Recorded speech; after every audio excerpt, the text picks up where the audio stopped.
Alors, voilà, alors, Laure est en train de parler de son témoignage où elle dit « Je vais dans les annales akashiques simplement pour être là, pour être avec mon guide. Et chaque fois, ça me fait du bien. » Ben, bien sûr. Et au plus on y va, au plus on va s'apercevoir que notre vie, il y a quelque chose qui se passe. Ça devient plus facile, ça devient plus fluide. On n'a plus les mêmes épreuves. On ne rencontre plus les mêmes personnes. Les gens qu'on va rencontrer, nos amis, ça va devenir des aidants. Moi, j'ai autour de moi, j'ai pas énormément d'amis, mais les amis que j'ai m'aident, ils me soutiennent. Il y a un échange. Voilà. Donc, on y va pour se faire du bien. Bonne raclette, Anne-Sophie. Il y a une âme sœur qui m'appelle. C'est important de prendre du temps pour ces âmes sœurs. Ça aussi, c'est une leçon des annales akashiques. C'est l'importance. C'est l'importance de consacrer du temps aux gens que l'on aime. Hein? C'est ce que je dis. Il y a la spiritualité et puis il y a aussi notre quotidien et notre incarnation. Donc bonne raclette à vous deux. Profitez-en bien parce qu'à Malte, fromage, on en est un petit peu privé. Hein? Alors comment fait-on pour aller dans ces annales? Alors il y a plusieurs méthodes. Hein. La première méthode, c'est par la méditation, par la visualisation.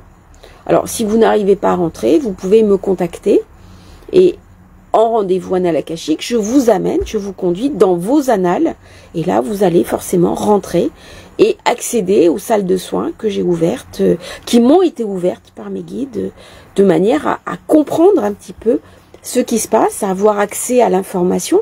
Parce que je disais, notre conscience humaine, elle a besoin d'informations, elle a besoin de réponses. C'est notre cognitif qui a besoin de réponses. Mais à un moment donné, eh bien, les soins akashiques vont prendre le dessus sur les questions. Moi, je ne pose quasiment plus de questions dans les annales akashiques. Parce que, de toute façon, j'ai plus de questions. Parce que les réponses, elles viennent au-devant de moi.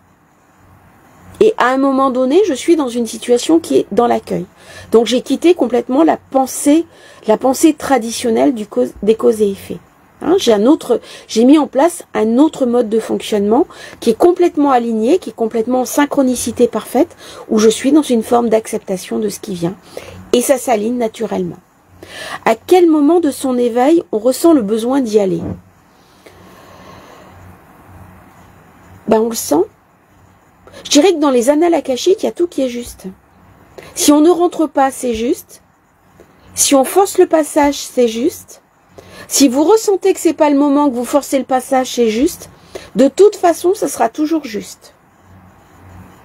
Alors, Mathilde me dit, j'ai du chemin à faire comme nous tous. On a tous beaucoup de chemin à faire. La personne qui est révélée, elle est prophète. Elle est maître ascensionné.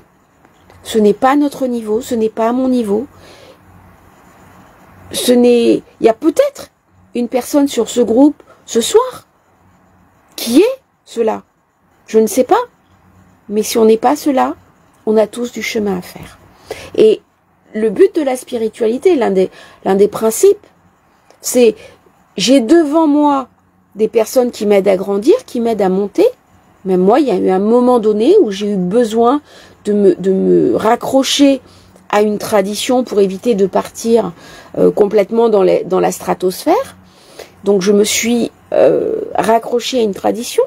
Je prends aussi des enseignements qui ne sont pas à la portée de tout le monde, hein, mais je reçois d'une personne qui est une personne très âgée, qui a beaucoup de sagesse, et je transmets derrière moi. Et donc, il y a quelque part d'une échelle.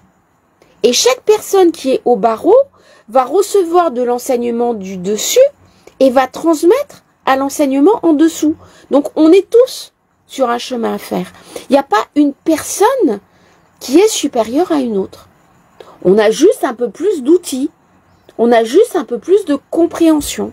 On a juste un peu plus de salles qu'on va ouvrir, de portes qu'on a accepté de passer.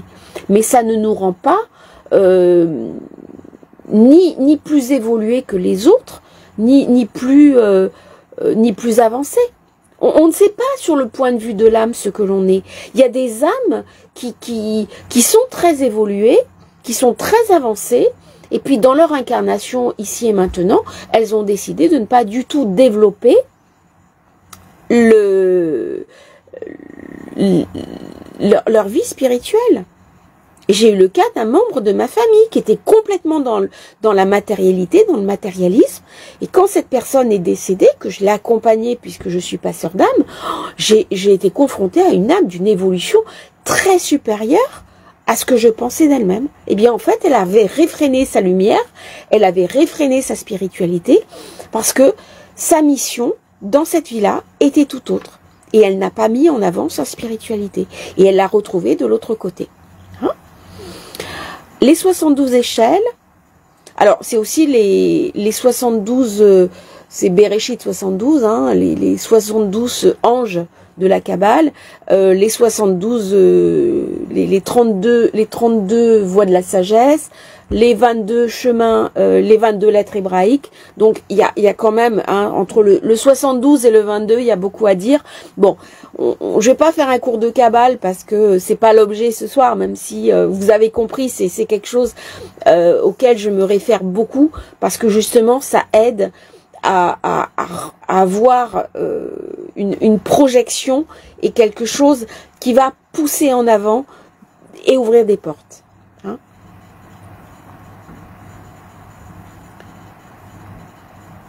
Donc, dans les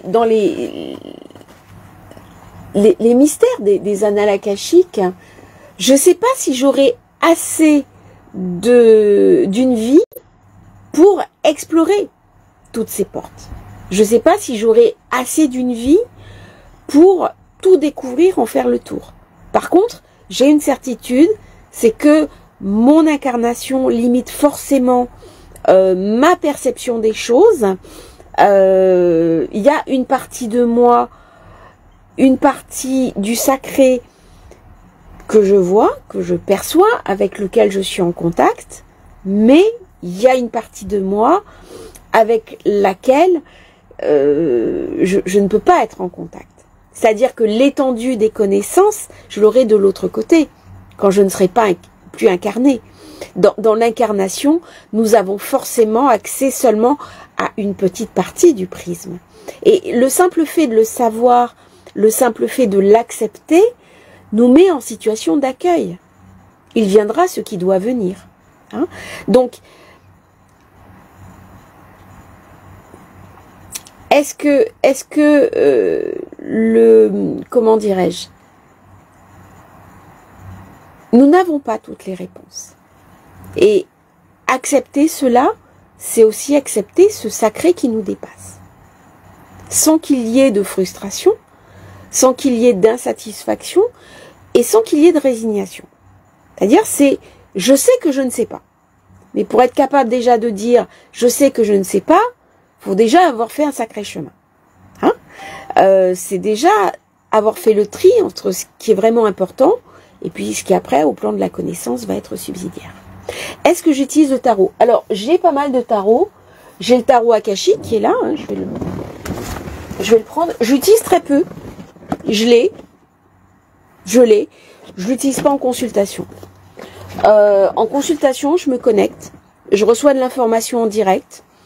Et à partir de là, eh bien, je donne les informations que je reçois, mais je n'utilise jamais le tarot durant des séances annales akashiques.